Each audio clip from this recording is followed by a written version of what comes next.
Assalamualaikum warahmatullahi wabarakatuh. Bapak, Ibu, guru hebat se-Nusantara yang kami hormati, izinkan pada kesempatan kali ini saya akan menyampaikan mengenai strategi pembelajaran jarak jauh dengan 5M. Apa itu 5M? Strategi ini kita perlukan dengan harapan yaitu agar terarah untuk pembelajaran yang kita laksanakan itu tidak hanya sekedar terlepas dari kita beban mengajar kepada si anak atau peserta didik, akan tetapi belajar secara jarak jauh ini nanti benar-benar akan memberikan satu dampak, satu manfaat untuk yaitu mempelajari kepada peserta didik kita. Untuk itu, pembelajaran jarak jauh ini kita membutuhkan sebuah strategi.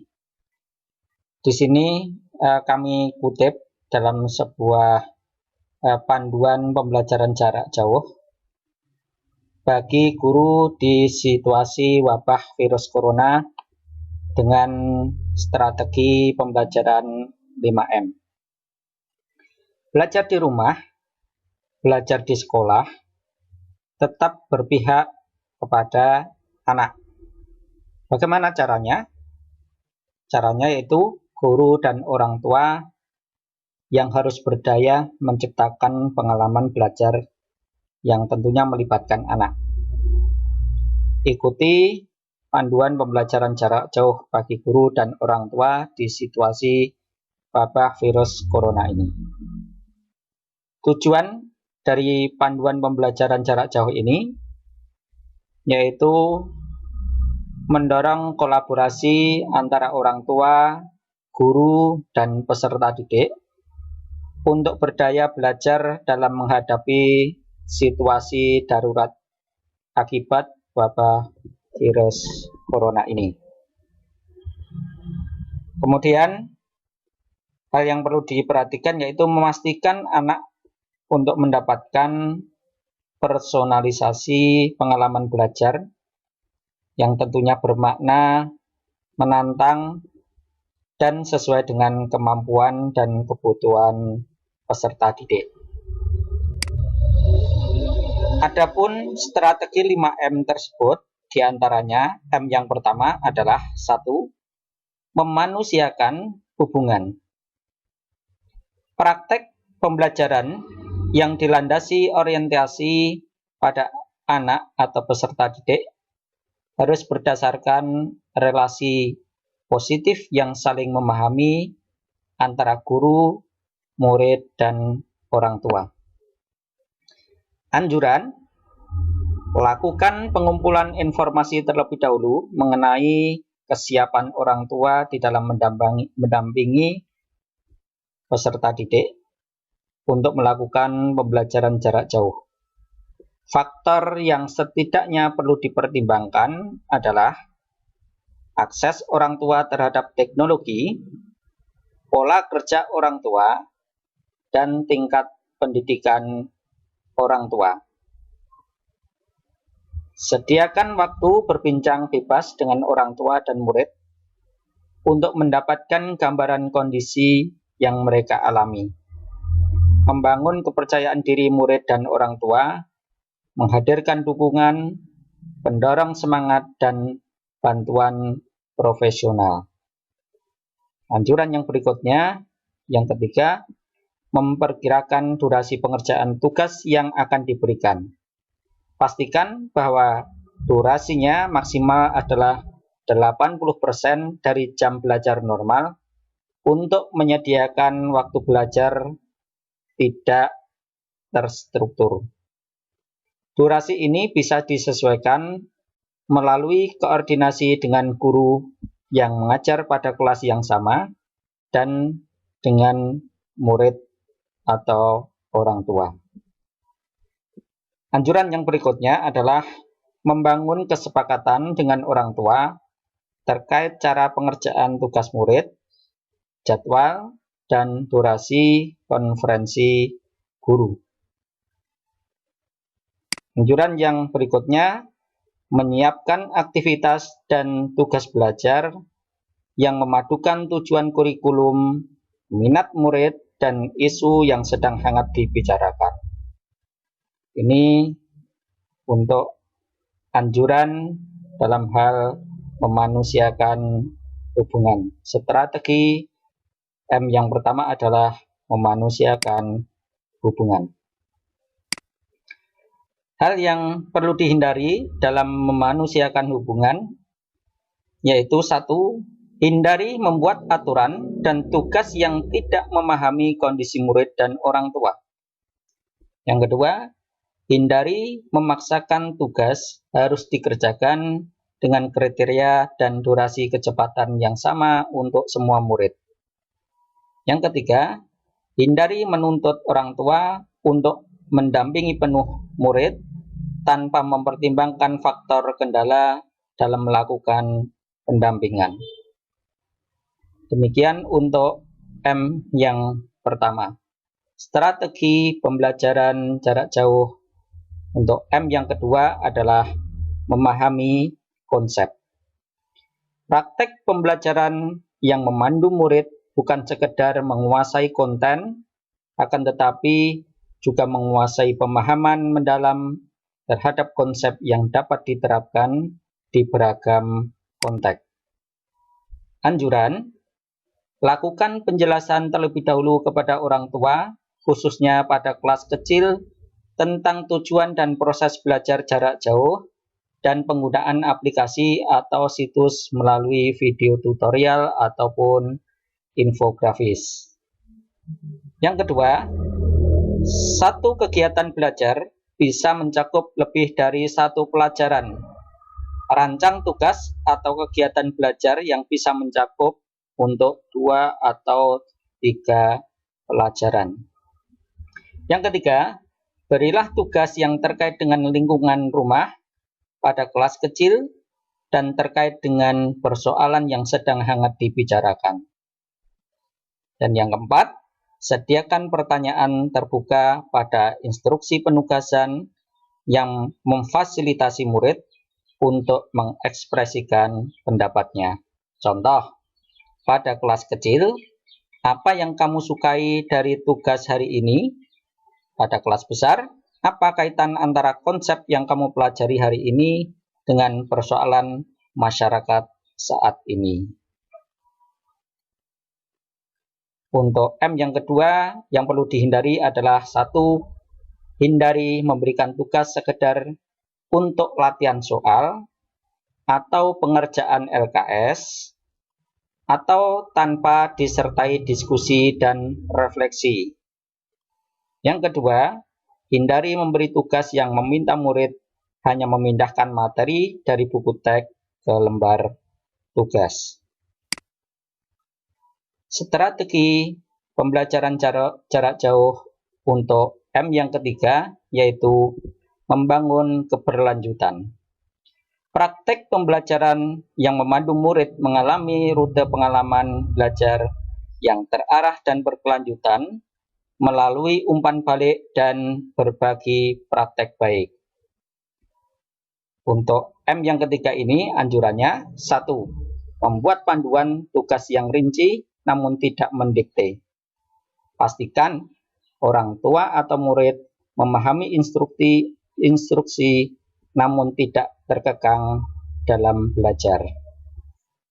Anjuran yang kedua, pastikan memberi umpan balik pada setiap penugasan yang diberikan kepada murid. Pada kelas kecil, umpan balik bisa berupa kalimat penyemangat. Pada kelas besar, umpan balik perlu spesifik pada bagian tugas yang perlu diperbaiki.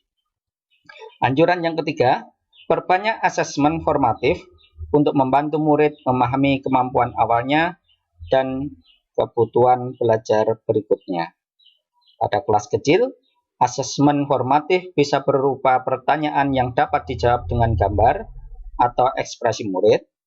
pada kelas besar, asesmen formatif yang sederhana adalah pilihan ganda ataupun jawaban singkat terdiri dari 3 atau 5 butir soal dan hasilnya bisa langsung diketahui.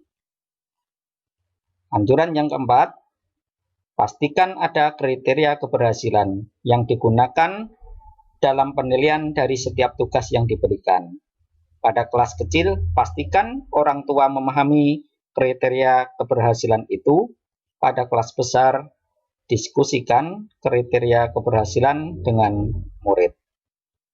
Anjuran yang kelima adalah pastikan melakukan refleksi berkala sebagai titik periksa kemajuan pengerjaan tugas.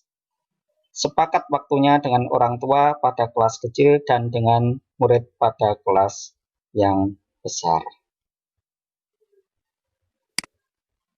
Untuk M yang ketiga, yang perlu dihindari adalah 1.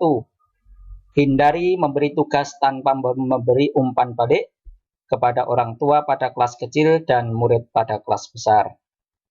Hindari memberikan ganjaran atau reward untuk keberhasilan murid mengerjakan tugas. Hindari hanya memberikan tugas sebagai sumatif tanpa membuat asesmen formatif untuk membantu murid memahami kemampuan awalnya dan kebutuhannya.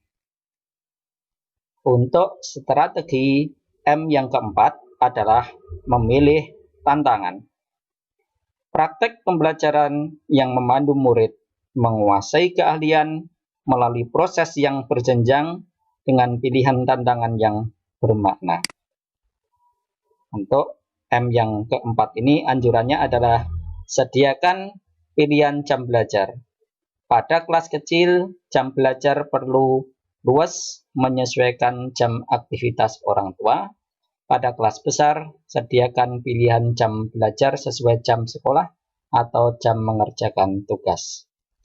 Kombinasikan aktivitas dengan diskusi atau bergerak, tidak hanya duduk dan menulis saja atau aktivitas bergerak saja. Yang ketiga, sediakan pilihan tugas. Perlihatkan beberapa aktivitas dari sumber berbeda, beri kesempatan murid memilih tugas yang bisa dilakukannya, kemudian sepakati bersama orang tua. Anjuran ini semakin penting untuk murid berkebutuhan khusus. Strategi M yang keempat yang perlu dihindari adalah hindari memberikan tugas yang terlalu mudah atau terlalu sulit bagi murid. Hindari memberikan tugas sesuai kurikulum tanpa mengaitkan dengan lingkungan atau kehidupan sekitar. Adapun untuk M yang kelima adalah memberdayakan konteks. Praktek pembelajaran yang memandu murid melibatkan sumber daya dan kesempatan di komunitas sebagai sumber belajar sekaligus kesempatan berkontribusi terhadap perubahan. Anjuran 1. Menyediakan tugas yang membuat murid bisa menerapkan kemampuannya pada konteks atau tugas sehari-hari di rumah. 2. Satu kegiatan belajar bisa mencakup lebih dari satu pelajaran. Rancang tugas atau kegiatan belajar yang sesuai yang bisa mencakup 2-3 pelajaran. Bagi murid yang tidak memiliki gawai ataupun handphone, guru bisa membentuk kelompok murid yang tinggalnya berdekatan.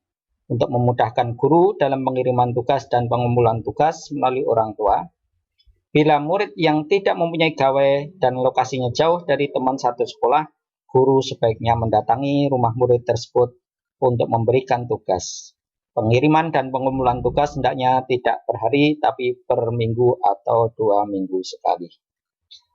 Anjuran yang berikutnya adalah menyediakan tugas yang membuat murid dan orang tua merasa berkontribusi terhadap persoalan yang sedang hangat dibicarakan.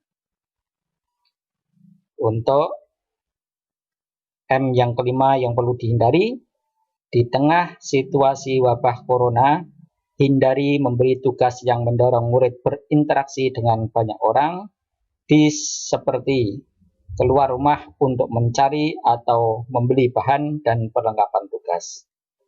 Yang kedua, hindari memberi tugas hanya dari satu sumber atau buku teks mata. Yang ketiga, hindari memberi tugas yang sama untuk semua murid tanpa mempertimbangkan kebutuhan dan kondisi murid yang berbeda di rumah atau wilayah. Panduan pembelajaran ini disusun berdasarkan 5M, cara pembelajaran yang diyakini oleh kampus Guru Cikal bisa mengoptimalkan pengalaman belajar murid untuk menguasai tujuan belajar. Panduan disusun untuk kolaborasi, sekolah lawan corona, dan kerja barengan lawan corona. Demikian Bapak Ibu guru hebat se-Nusantara yang kami sampaikan untuk pembelajaran jarak jauh dengan menggunakan strategi 5M. Mudah-mudahan bermanfaat. Kurang lebihnya saya mohon maaf yang besar-besarnya. Assalamualaikum warahmatullahi wabarakatuh.